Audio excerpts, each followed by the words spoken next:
Assalamu alaikum. This is Shayan Kamal from Khyber Tech News.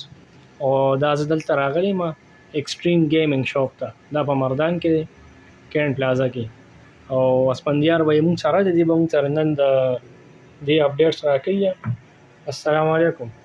اسپندیار به څنګه یې تاسو؟ ښه دي ښه. بس د وی ورسته د دې کارت باره کې اپډیټس ورکړي کوم چې ګرافیک کارټس دي او 3D کارت دي.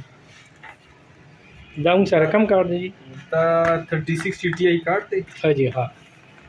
گیگا بائٹ والا دی. فل ویریئنٹ دی گیگا بائٹ مشہور اور غټ برانډ دی. ښه جی ها. 3060 دا ویورز تاسو کتلی شئ. دا بالکل ښکلی کنډیشن بالکل نوی دی ها. لږ سلایټلی یوز شوی دی. بالکل سلایټلی یوز دی.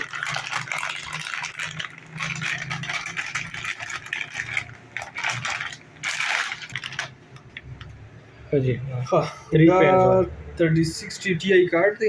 دا 8GB کارت دی خو پرفارمنس کې ډېر بهترین دی. ساده 3060 مشته موږ سره د RTX 3060 په جی بي کې هغه زیات دی، هغه 12GB دا 8GB خو پرفارمنس وایس دا بهتره دی. ښه جی ها. تاسو کمپیریزن آنلاین هم کولی شئ ځان لپاره. ها د دې یوزر ګایډنس ځکه چې چا هر چا خپل پرایورټي ده کنه. سو کوئی داغي جی بي سپکاري مطلب هغه 12GB کارت 3060 سو هغه پریفر کوي. خو سو گیمینګ لپاره رنډینګ هر څه لپاره کو پرفارمنس وایز ګورې نو د دې نو بهترین پرفارمنس دا یې څومره بیت دی جی؟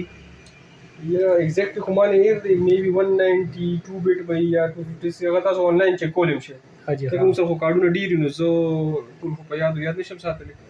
خو دا صرف بیټه پورنی سر دا چې دی نو د دې پرفارمنس چې دی نو پر نور ډیر سود باندې کاونټ کیږي. دې کې چې کوم اوس د لیټیسټ ریټریسینګ والا آپشنز راغلي بل دا DDR6 کارډونه نو د دې نو اورال پرفارمنس ډیر ښه. دا DDR6 دی. جی جی.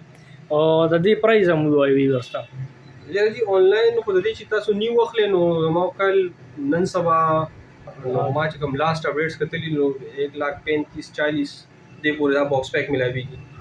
بیا یوز کې ډیپینډ کوي په کنډیشن باندې په ویریئنٹ باندې.